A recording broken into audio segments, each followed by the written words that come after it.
Hey everybody! Welcome back to Northernlion Plays The Binding of Isaac Afterbirth Plus. We've been on a real roll lately. And well, hold on. Bad rate of fire, everything else is okay. Super Mario Brothers 2. Escated, Northernlion. It's our seed. Damage is good. Yo, Midas Touch is very interesting. This is a good start. I call it like a 6. I might even err on the side of 6.5. It has one real problem, and that real problem is rate of fire. If we get one tiers upgrade, it'll probably take us from like 14 to 9, and then we'd be at like 7.5 territory. Might seem a little bit conservative, but, you know, I mean, we're not starting with 5 damage. We're starting with 3.5. And of course, the corollary, the counter-argument, the thing you gotta watch out for is the fact that, you know, if we get one tier's downgrade, which that pill could have been, or alternatively we could just get via, you know, a variety of different items, it might take us from like 14 to 18, and then our DPS is gonna be truly awful. So we're laying our hopes and dreams to some extent on the altar of this highly confused monstro, but one way or the other, we're starting with a real nice speed stat.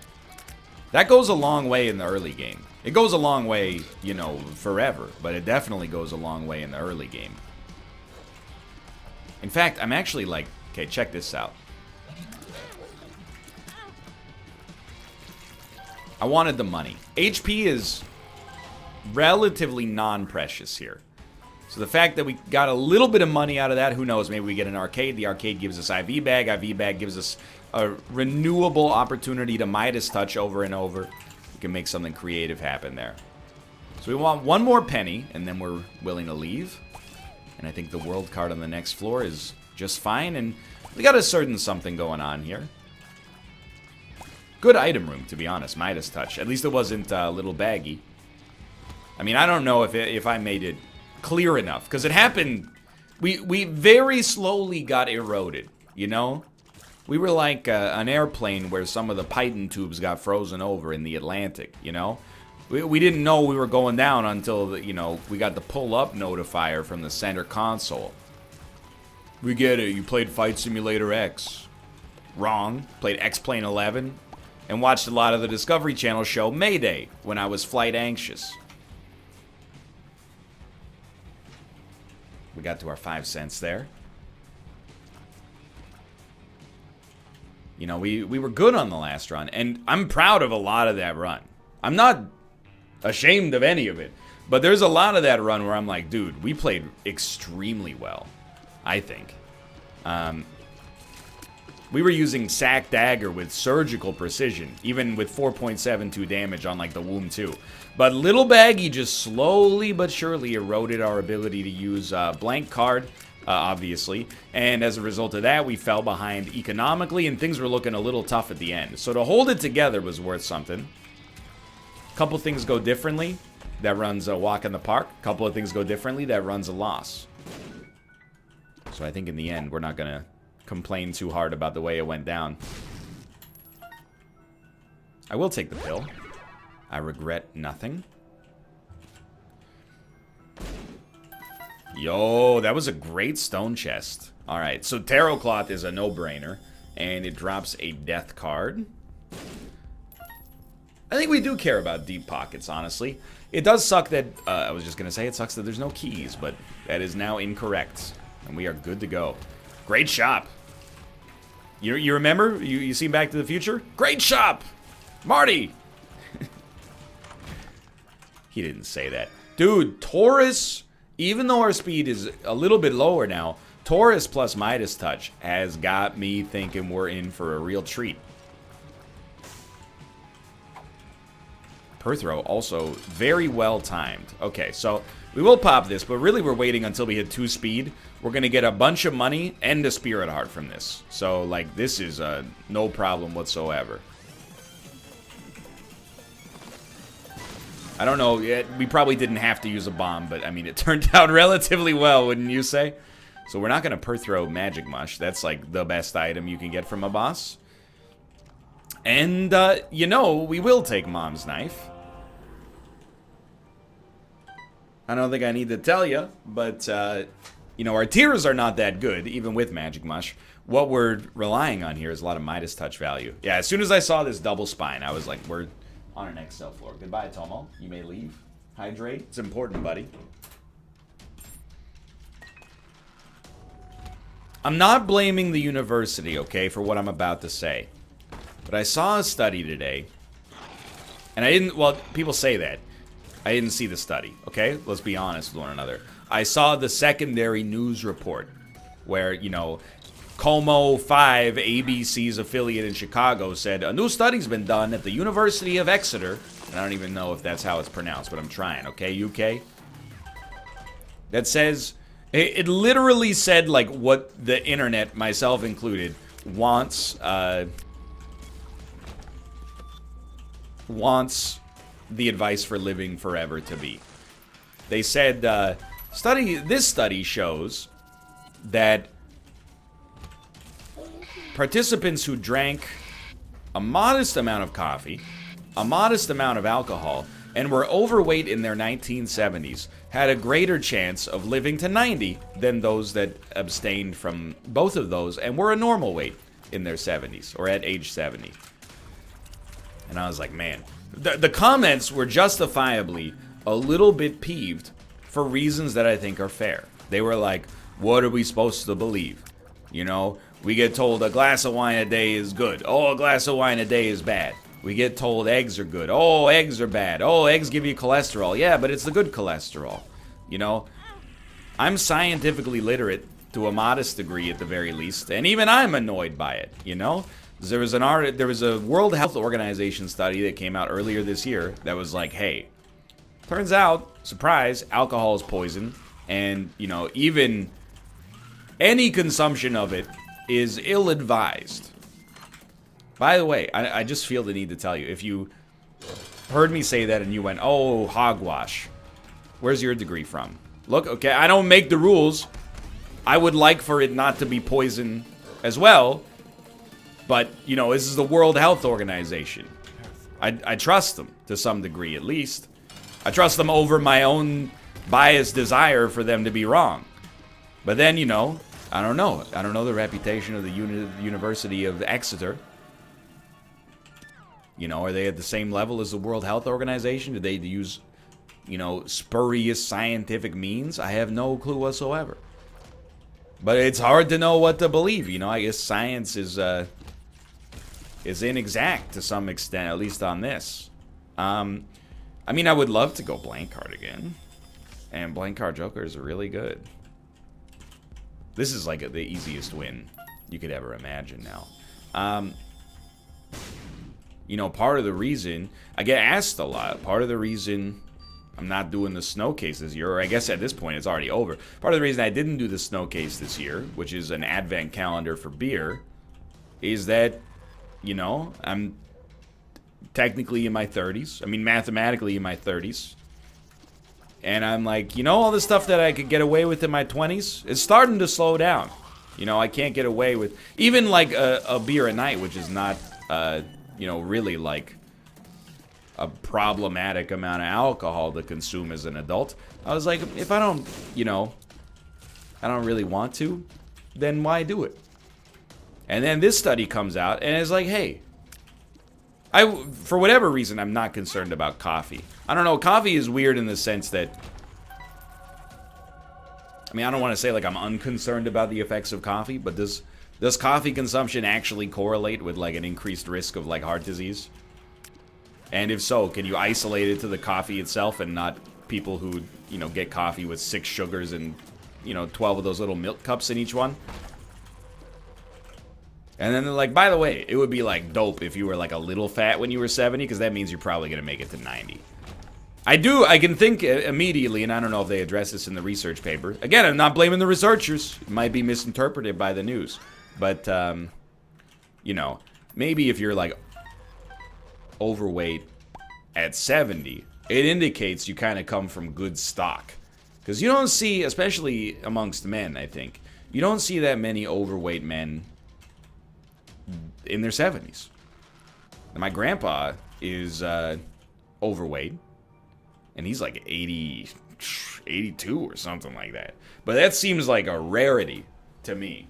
You know, I'm not trying to be a downer, but like, seems if you're at a higher than, well, yeah, a weight that's higher than you should be at, you have a less chance to make it to 70. So maybe if you made it to 70, you know, the universe is just like, dude, all right, fair enough. You beat us. Now you make it to 90.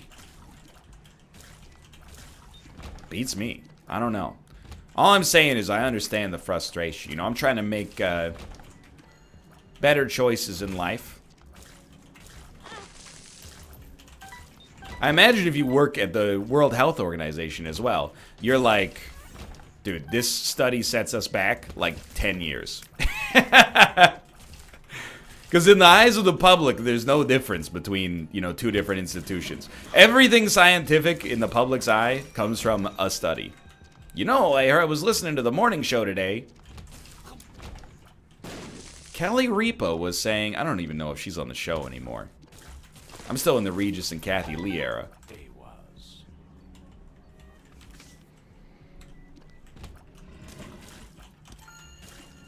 I don't know, man. I just thought it was interesting to bring up. I was like, 2 studies within the same year. One of them is like, any alcohol is carcinogenic. And I was like, whoa, that's bad news. And then the next study was like, drink a little bit, you'll be fine. And it reminds me that I bring this up probably once every 2 or 3 years. But one of the most annoying pieces of media I find, and it no fault to the person, the human interest being interviewed here, by the way. However, one of the most annoying and misleading pieces of information, or of reporting I find, is interviewing an old person and asking them what their secrets to a long life are. You know, there's so many questions you can ask them. Hey, what have you learned over the course of your life? What has, you know, contributed the most to your happiness over the course of your long life? What's contributed the most to your misery over a long life? I'm actually going to convert 1 here for a deal with the devil. You know, these are maybe not always pleasant questions, but questions that are worth asking, I feel. If someone's 100 years old, you'd be like, hey, you know, like, what's your advice for living, like, a happy life? What's your advice for when times get tough, which they inevitably did, because you were born in, like, the flippin' 1800s. Turns out we didn't need to convert, but oh well. I guess we should have teleported out with blank card Moon, but instead they always ask them, what do you think your secret is to a long life? And inevitably, they end up interviewing these, like, 120-year-olds who smoke, like, you know, a cigar a day, because you can't do anything 6 times a day when you're 100. And, right, okay, yes. Spun. Emperor? Yeah, let's do that. This seems awesome. They're like, I don't know. I think the secret to living long is drinking 2 glasses of Jack Daniels a day and smoking cigars simultaneously. And meanwhile, I can just picture, like, all the, you know, doctors and epidemiologists are like, well, actually, there's an incredibly well-documented risk between, you know, cancers and simultaneous tobacco and alcohol use. And he's like, yeah, but this one dude who is not a doctor, said that his secret, that he would have no way to know if it's actually correct one way or the other, was Jack Daniels. You're only 30, and you're gonna argue with this 100-year-old man on a medical issue that neither of you has expertise on? He doesn't know. Well, statistically, she doesn't know, because, you know, most of us, I hate to say, you know, hello, Tomo. You know, if you're watching this and you're a male, we gotta... I'm not saying we have to take better care of our health. I'm just saying, statistically, we do die a little earlier. Much higher risk of coronary heart disease. You know, it's just one of those things you gotta watch out for.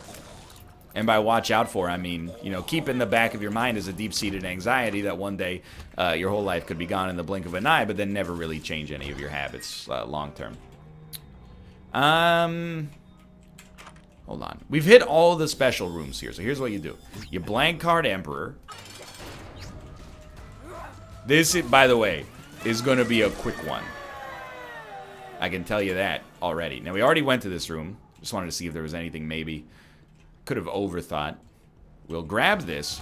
And I think we'll just do 2 waves of boss rush. Dead Onion was not worth taking, but Lemon Mishap is literally worth nothing for us, so.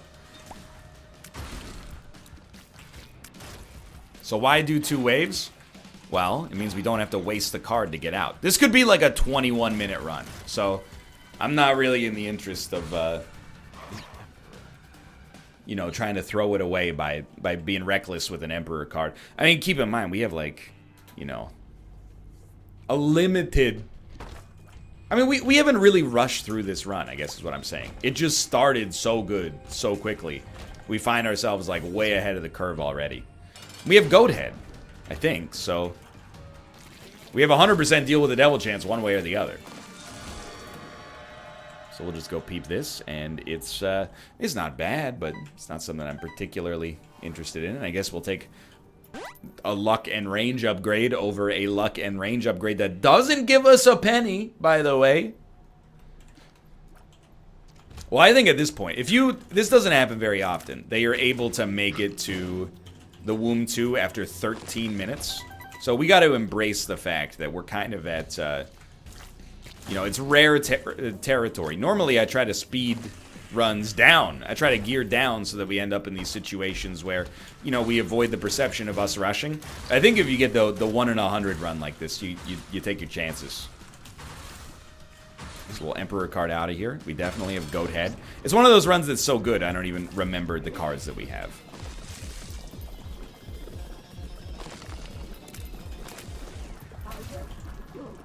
We would like 1 item to transform us into Guppy, and that's that. Excuse me, sir.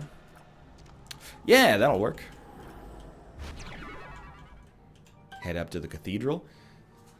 And if you'll forgive me, I know it's going to be a little bit of a lighter episode today, but we have a chance to maybe set, like, the fastest time that we've ever done. And I do this so rarely that I actually think, like, don't even use the Joker card. You know, one more deal with the devil is not nearly as relevant as getting like a sub 16-minute speed run. Because we have permanent Polaroid invincibility. You son of a gun. Taurus screwed us there. Cost us like 10 seconds. Alright, so it's definitely going to be sub 16 minutes. I'll tell you that much. This is a new world for me. I'll still crack these, because I'm not a monster. And we'll actually take the Sprinkler. That could be fun. We'll use the Joker. Krampus is going to cut 4 seconds off of our time here. We'll use the Emperor. What on earth? Sprinkler, Mom's Knife. Kind of hilarious. Alright, I'm not saying that's a world record, but that's a good time. And I had a good time. A little bit of a quick one today. I hope you enjoyed it. If you did, click the like button. It helps out a great deal. Of course, subscribe if you want to see more in the future. For now, though, thanks for watching. And if you liked it, click the like button. It helps out a great deal. Subscribe if you want to see more in the future. And follow me on Twitch, twitch.tv/Northernlion. For now, thanks for watching. I'll see you next time. Statistically speaking, with a bit of a longer one. See ya.